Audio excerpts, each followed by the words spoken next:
What's up, you sluts? You are watching episode 2 of the element build on the shitbox shed. And I uncovered some pretty gut-wrenching problems with the element. I gotta see if I can save it or if I need to abandon shit, or whatever the saying is. Because you'll just see, I found out this stuff near the end of the first episode. Started pulling back the carpet, realizing there is a lot of rust on this thing, and I can't just leave it. It is a rat rod project, but I do need a floor to put my feet on. So this isn't so much about the build as it is about the repair, so I can continue with the build this week. So thanks for watching. I love you. Keep being slutty. Keep foaming out the mouth. Keep frothing at the dick. And keep your dick on the ice. Alright, so found some pretty bad rust in this thing. Both sides. Passenger is way worse. There's only a little soft spot over there, but I will end up cutting out a lot. On this side, it looks like I'm going to have to take off this seat frame, but I think I'm just going to cut it and then I can re-weld it on. So I'm just going to undo the electrical around it, and I'll cut it to about over here, and then I can pull that right off just to get it to steel under here. It looks like my frame rail is good. It's not super bad, so it looks like that's a good thing. Otherwise, this would be a really big job. It's already a really big job, but this is only adding 20 hours to a 200-hour job, so whatever, no big deal. Alright, haven't got much done on this yet, but I got all the crap out. It's pretty bad on this side. The other side, almost as bad. This side's pretty bad.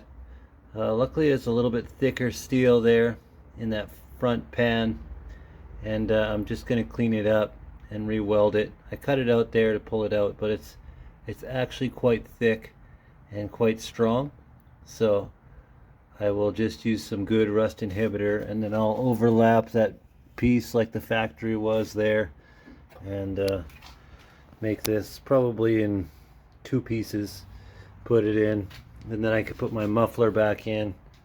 I don't want to move it until that muffler's back in, because I moved it after I took that muffler out and it was so loud. It was obnoxious. I don't like it.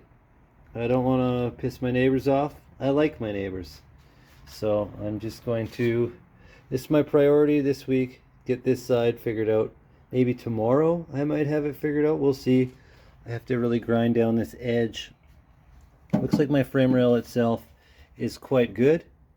A little bit of rust there, but like structurally it's really fine. And then after that I'll move over to the other side and then to the back. I kind of ground down that spot, and I showed you already that I have this all opened up, and it's pretty good. It's pretty structural as well, so it'll be a little bit more fabricating back there and a little bit of work to do there, and then I can continue on with the build. Alright, it's been a couple days of me doing other things, and I haven't got much done on old Eleanor, but I did have most of this floor pan put in on the passenger side. Just need to do this filler piece and finish welding this seam up here. It's overlapped there, and then everything is butted up here, and then I have it drilled in to the actual frame. It was pretty tough to make this piece. The other side is going to be way easier because it's flatter. I don't have a bead roller to do anything fancy. This was part of an old case, I think from a furnace. Just happened to be really pretty much the exact same thickness, if not a little bit thicker metal. And it's doing great. It was really tough to get this bend in there, but basically I started at this end, got it all tacked over here, tacked there, and then just slowly worked my way down and then I had to heat it up with a torch here, hit it a bunch with a hammer, tack it, same thing over here, and then I just slowly worked my way. There was a bit of a bump there from where the heat shield to catalytic converter goes. When I pulled off the heat shield and the exhaust, it just wasn't that big of a deal. I didn't need all that space. There seemed to be like inches of extra room there. And I might go to a new cat. They're pretty inexpensive online, like 150 bucks Canadian for a cat. So I might change the cat, which is a way lower profile cat than the old one. But we'll see. Like, I'm not too worried about it right now. I'm not too worried about the heat shield or that heat being an issue.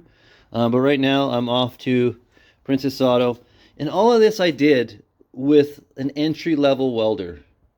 I'm getting a new welder, but I just want to stress how easy this is to do if you don't have a lot of money. I mean, an entry-level welder, gloves and a mask, you can spend 250 bucks, 300 bucks, and you could be welding. I think it even came with this hammer. I gave this hammer a nice little handle. It had a metal handle on it with like a weird goofy spring. I made this nice metal handle years ago, and I use this for prospecting as well when I'm trying to find minerals and different crystals and stuff. But you know, so you don't need crazy stuff like this metal I found, and the welder I got used for like 100 bucks with a good mask and gloves. I just finally bought new gloves because my gloves are really crapping it. But yeah, you can do all this. You can do this inexpensively. What I did, I ground down the metal there. I actually started cutting it out and I realized how thick it was. I think I talked about it earlier. And so I just welded up the seam where I cut it out, and then I sprayed the whole thing with a rust encapsulator. It basically takes like a rusty area. You can see it's kind of red there. It'll take like anything that's red and it just turns it black into a primable surface. So after, I'm going to rust encapsulate this whole thing and then prime it with rust paint. That'll be after I put on this seat rail. But yeah, I'll probably prime all of this, and then I'll spot weld on that seat rail, and then I'll paint the whole thing with some really good rust paint. And I'm going to do this whole floor with a really good rust paint. I just decided that I'll just do it since I have it all cleaned out and I have all of the undercoating off of it. I'll just do the whole thing. So later in the day, maybe I'll get onto that. I'm not going to record it all. It's pretty boring work and it's tedious. It takes me a really long time, and you're not going to see anything but dust.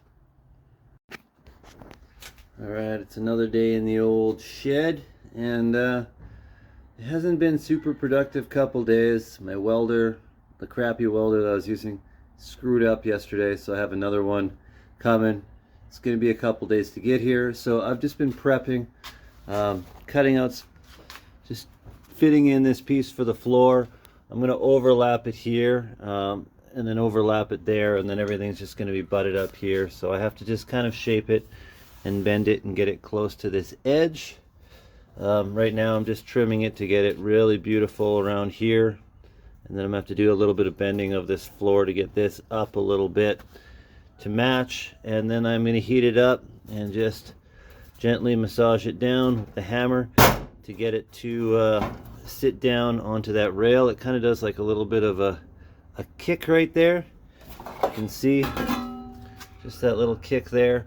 I got it all treated with that rust encapsulator, and then I bought some seam sealer and some rust paint. So after I get this all done, I will rust paint the entire thing, then seam seal everywhere, because I picked off a lot of the seam sealer on a lot of those spots. So I'll seam seal the whole edge here, and then from underneath I'll seam seal all of those edges that I can get to as well, and paint it from underneath as well. And then eventually in the end, I think I'll probably spray that part that I fixed with like a truck box liner or whatever I end up using to spray this here. So I also started cutting out some pieces there for that chunk. So we're really not getting super far ahead on the actual truck build part of it, but we are doing the necessary stuff, so I'm not just covering up really bad chunks of rust there. And you know, we're just slowly working away, taking our time, and you know, having to submit to things breaking, like welders not working properly, but we're getting there. No rush. So I'm just making these pieces. This one was a little bit tricky. Just bent this in the brake. This one I just had a nice bent piece, and I just cut it in there and then notched it in here. So basically I just need to make like another little piece that comes from here up and around this to weld into there, and then I'll have to make like a little piece to fill in here to kind of fill in that piece and to tie into this. And just like that, I have these little pieces made. Little piece to go around here. I just got to give it a little bit of a trim, and then this filler piece here and this here, a little bend in there to fill in that gap. A little bit of a gap there, but we'll just do some creative welding to fill that up. No problem. Alright, so I got the other side all done. I just cut it out and made these few pieces to go in there. Took some creative bending and got some welding to do.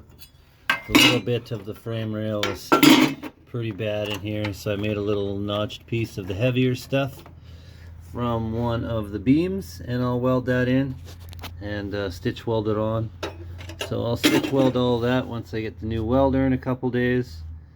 A little bit of fixing, you know, I have to fix little parts where I cut through a little bit deep into the frame rails, but nothing that's going to be too big of a deal. The whole vehicle's pretty solid, so that's the plan. You know, just clean up for a couple days, and maybe next week I might be working on a different project, so it might be a little bit slow moving with the element for a while, but it's all good. I also cut these top pieces.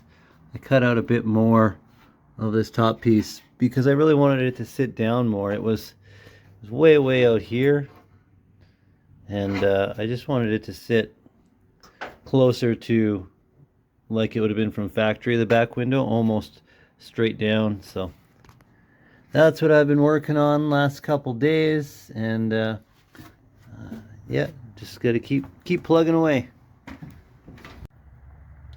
Alright, I got all of this stuff welded now, all tied in, all the rust repair done.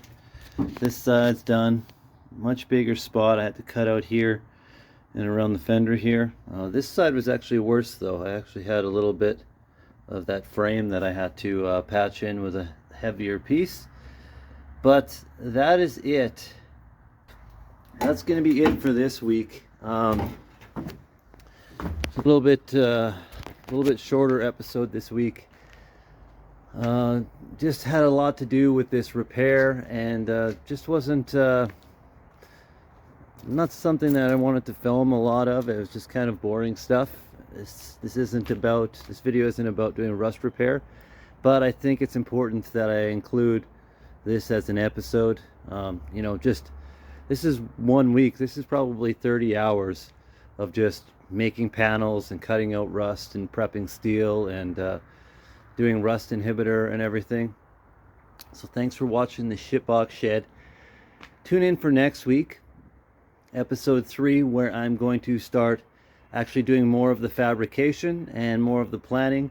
I'll get that back hatch back on, and I'll start making that back wall. You know, the reason that I did all this repair is because where I wanted to put the bottom of that back wall, there was 2 really rusty sides on each side, and I didn't want to just cover it up.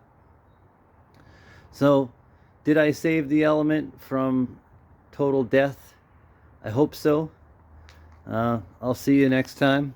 I love you. Peace. Sheev out.